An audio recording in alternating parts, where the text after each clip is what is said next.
Mbrëmjen e djeshme kur Egli takohu futësërish brenda shtëpisë së Big Brother në VIP 4, të vetmen të cilën e përqafoi plot mall ishte Danja. Rozana Radin dhe Gjestin ajo i takoi me tepër ftohtësi. Ndërkohë që ditën e sotme, Egli dhe Gerta kanë bërë paqe. Ato i kanë dhënë njëra tjetrës një përqafim. Nëse ti do jesh ajo Egli e javëve të para për mua është shumë kënaqësi, në raport me mua si Gert, jo me gjithë shtëpinë, nëse do ishte ajo marrëdhënie, nëse pastaj do vazhdosh lojra të tjera është tjetër gjë, por ndjeva të jap një përqafim. Ne vërtet jemi këtu dhe acarohemi sepse loja kjo është. Shumë gjëra të duken të padrejta, do t'i bërtasësh me zë shumë të lartë. Por tek e fundit jemi dhe njerëz, i tha Gerta Eglit.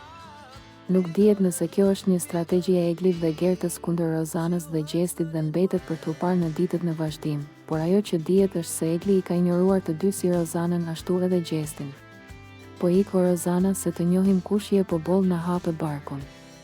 Rozana do ta fut një çik hundën aty ku mund të shkatërroj diçka, por harron se ka të bëjë me njerëz që janë shumë inteligjent për ta kuptuar se kush është Rozana, tha Egli teksa bisedonte me Gertën dhe Danjën.